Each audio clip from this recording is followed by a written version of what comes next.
Assalamualaikum warahmatullahi wabarakatuh.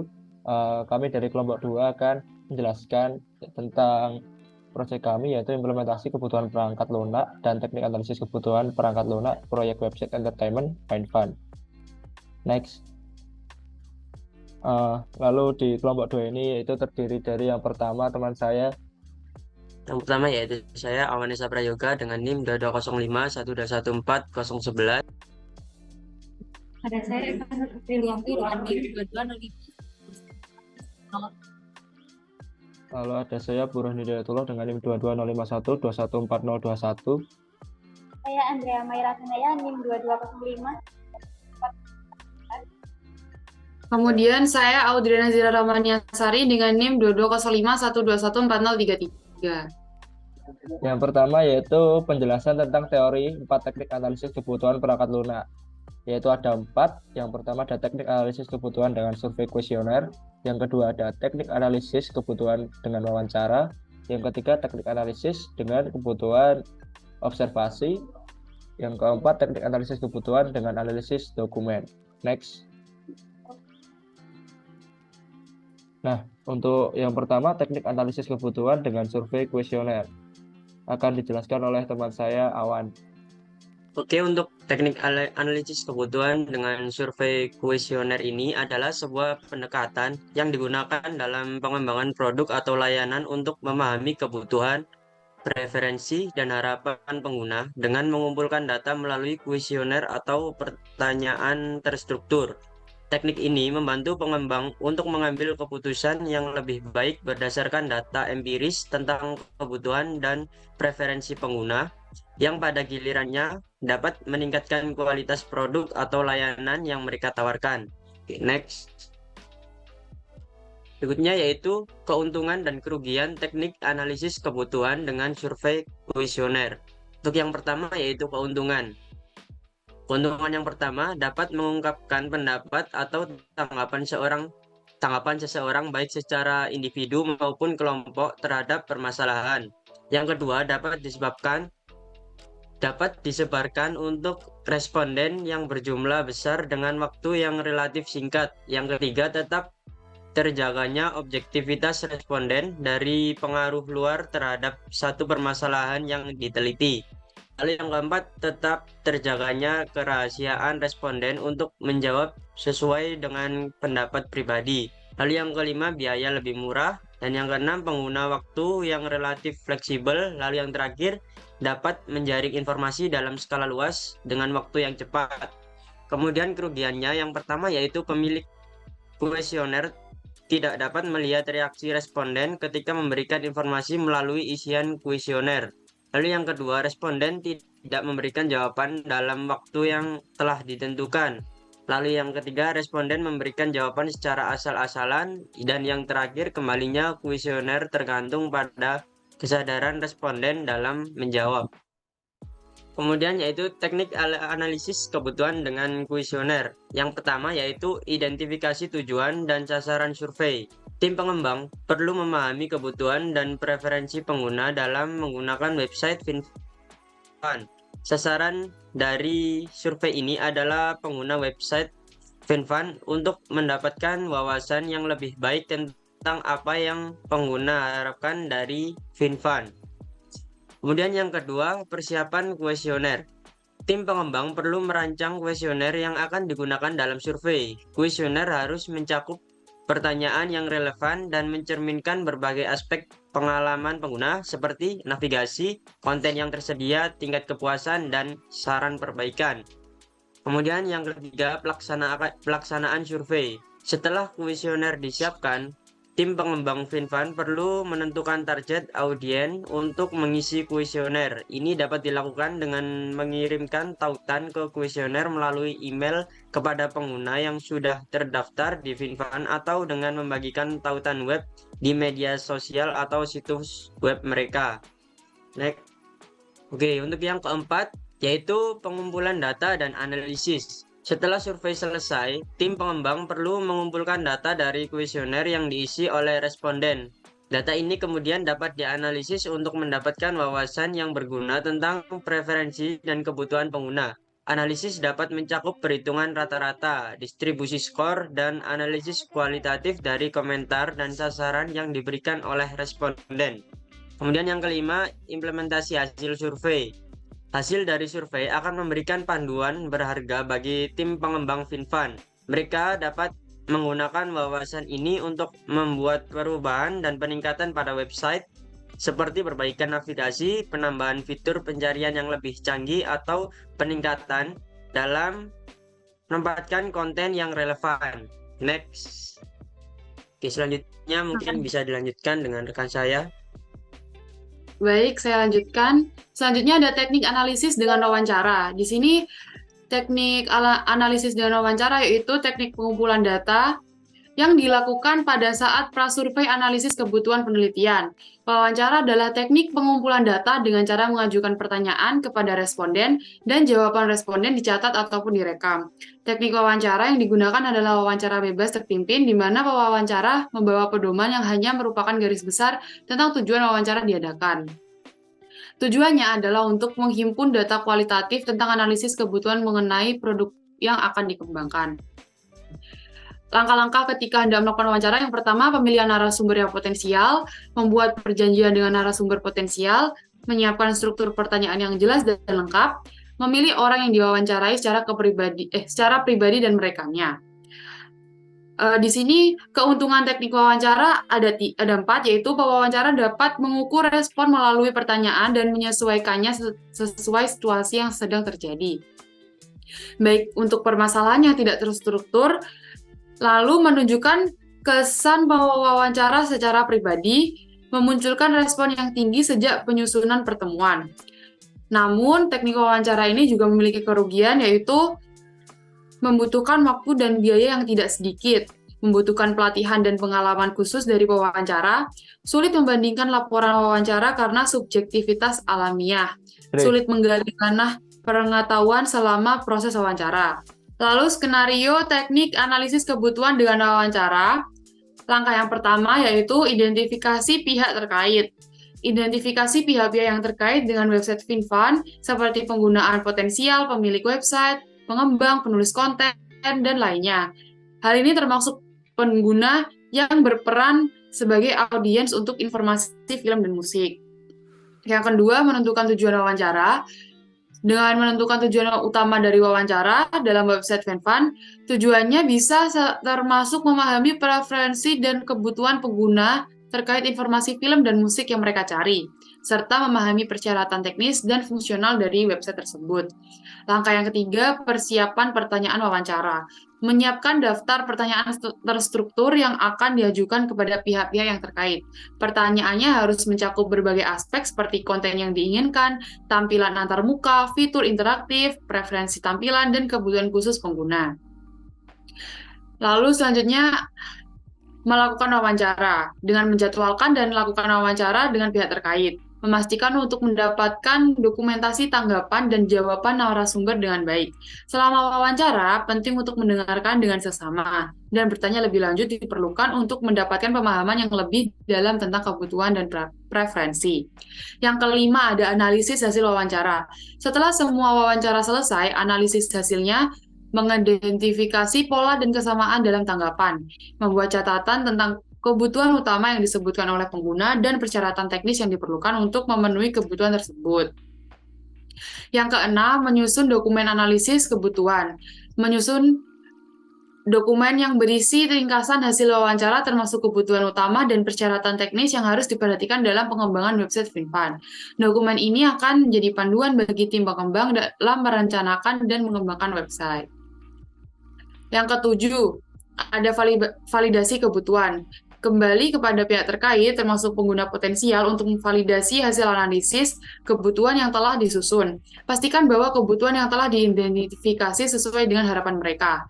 Yang kedelapan, pengembangan website. Setelah kebutuhan diverifikasi dan disetujui, tim pengembang dapat melakukan proses merancang dan mengembangkan website FinFund sesuai dengan spesifikasi yang telah ditetapkan. Lalu, penerapan teknik analisis kebutuhan dengan wawancara akan membantu memastikan bahwa Website Venvan dirancang dan dikembangkan dengan mempertimbangkan preferensi dan kebutuhan pengguna, sehingga memberikan pengalaman yang lebih baik dan lebih sesuai dengan harapan mereka dalam mengakses informasi tentang film dan musik. Selanjutnya akan dilanjutkan oleh teman saya. Selanjutnya terdapat teknik analisis kebutuhan dengan observasi. Teknik analisis kebutuhan dengan observasi merupakan metode penting dalam pengumpulan informasi atau pemahaman kebutuhan pengguna atau pemangku kepentingan dalam pengembangan perangkat lunak, sistem, atau solusi. Dalam metode ini, seorang analis kebutuhan secara langsung mengamati dan mencatat peristiwa yang terjadi dalam lingkungan proyek yang relevan. Observasi berperan penting dalam memahami pengalaman pengguna dan memberikan wawasan langsung terhadap proyek. Hal ini memungkinkan tim pengembang untuk mengidentifikasi masalah yang mungkin terlewatkan oleh metode analisis lainnya dan membuat perbaikan yang sesuai. Keuntungan dan kerugian teknik analisis kebutuhan dengan observasi. Yang pertama adalah keuntungan. Keuntungan dari metode ini adalah memperoleh pemahaman yang sangat akurat tentang kebutuhan pengguna. Kedua adalah analisis kebutuhan untuk mengeksplorasi konteks dan situasi di mana kebutuhan timbul. Kemudian yang ketiga dapat memvalidasi dan memeriksa kebutuhan yang sudah ada atau yang telah dikumpulkan melalui metode lain. Kemudian yang keempat dapat mengungkapkan perbedaan antara apa yang pengguna katakan dan apa yang mereka lakukan secara nyata. Kemudian yang kelima identifikasi masalah atau hambatan dalam penggunaan sistem atau proses ini. Kerugian teknik observasi ini yang pertama adalah dapat menjadi proses yang memakan waktu dan sumber daya. Kemudian yang kedua, dalam beberapa situasi sulit untuk menjadi pengamat yang tidak terlihat. Kemudian yang ketiga adalah dapat memberikan gambaran tentang apa yang terjadi, namun seringkali sulit untuk menggali lebih dalam tentang motivasi atau alasan di balik pengguna. Kemudian yang keempat adalah observasi mungkin tidak cocok untuk mengamati sistem atau proses yang sangat besar atau kompleks.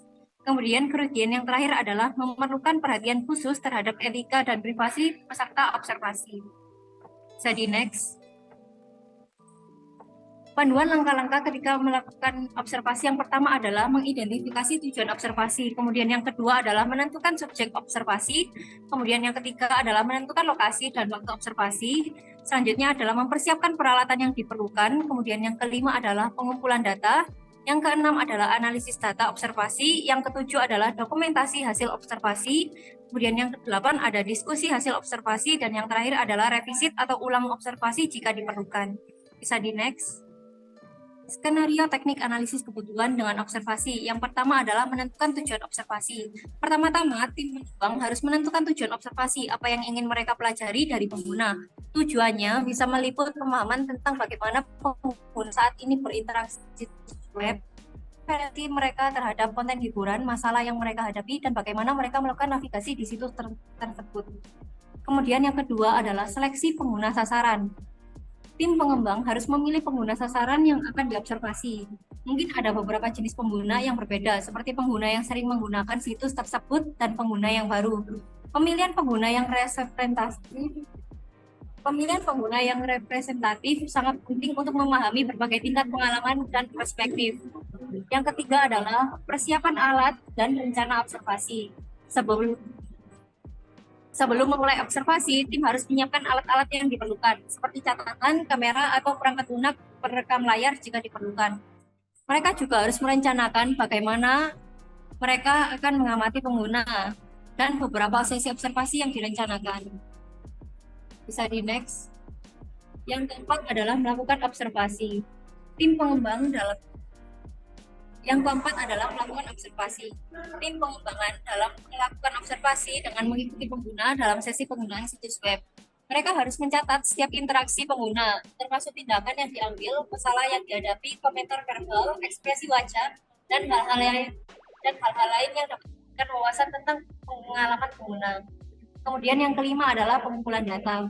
Setelah observasi selesai, tim harus mengumpulkan data dan catatan yang telah mereka buat. Data tersebut akan menjadi dasar untuk menganalisis temuan mereka. Mereka juga dapat mengembangkan perilaku yang diamati selama observasi. Kemudian yang keenam ada analisis data dan temuan. Tim pengembangan harus menganalisis data yang telah dikumpulkan dari observasi.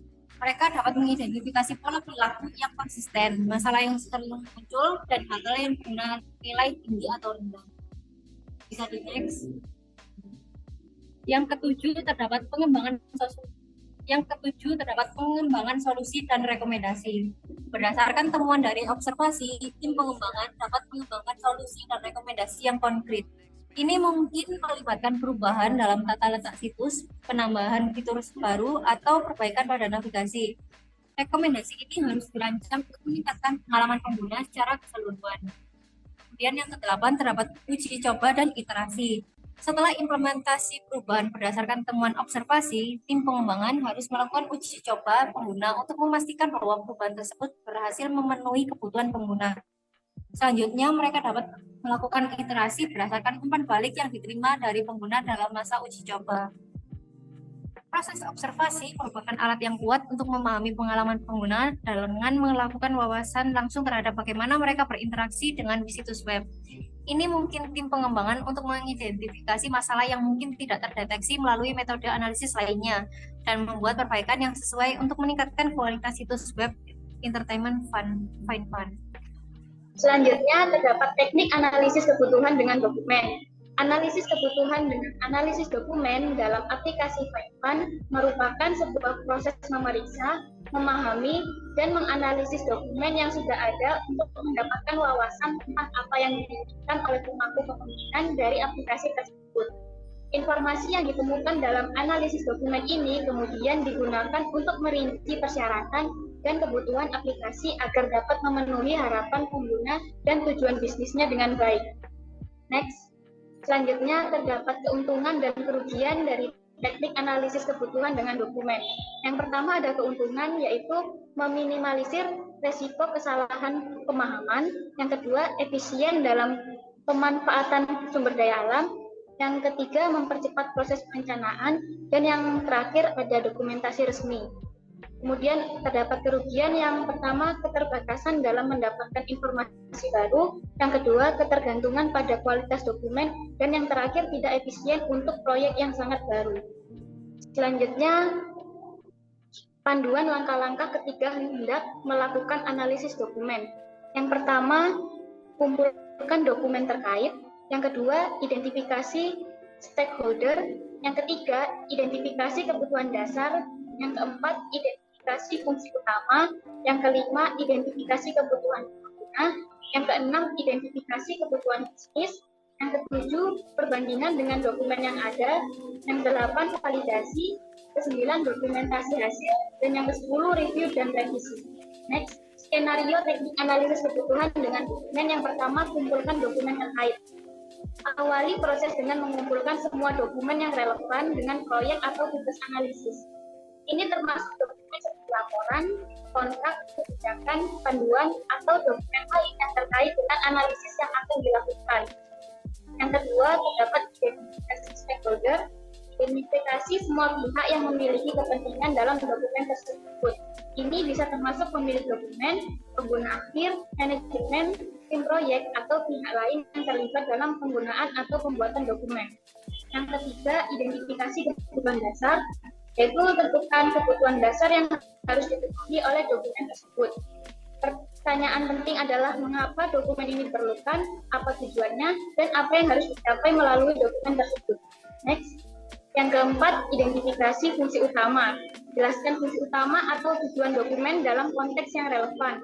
Ini bisa berhubungan dengan sistem, proses bisnis, atau pemenuhan regulasi tertentu. Yang kelima, identifikasi kebutuhan pengguna. Tentukan siapa pengguna dokumen, apa yang mereka butuhkan dari dokumen tersebut, dan bagaimana dokumen tersebut akan membantu mereka dalam pekerjaan atau tugas mereka. Yang keenam, identifikasi kebutuhan bisnis. Identifikasi bagaimana dokumen tersebut mendukung tujuan bisnis atau proyek yang lebih besar. Apakah dokumen ini mempengaruhi kinerja bisnis, efisiensi operasional, atau kepatuhan terhadap regulasi. Next, selanjutnya yang ketujuh, perbandingan dengan dokumen yang ada. Lakukan perbandingan dokumen dengan dokumen yang sudah ada jika ada. Cari perbedaan, kesamaan, atau perbaikan yang diperlukan untuk memastikan bahwa dokumen yang ada sesuai dengan kebutuhan dan standar yang diperlukan. Kemudian yang ke-8, validasi. Pastikan bahwa informasi yang terdapat dalam dokumen tersebut akurat dan relevan. Verifikasi fakta dan data yang terdapat dalam dokumen dengan sumber yang dapat dipercaya. Yang ke-9, dokumentasi hasil. Buat catatan atau laporan yang mencatat semua temuan dan analisis Anda selama proses. Ini akan menjadi referensi penting dan dapat membantu dalam penyusunan rekomendasi atau perubahan yang diperlukan.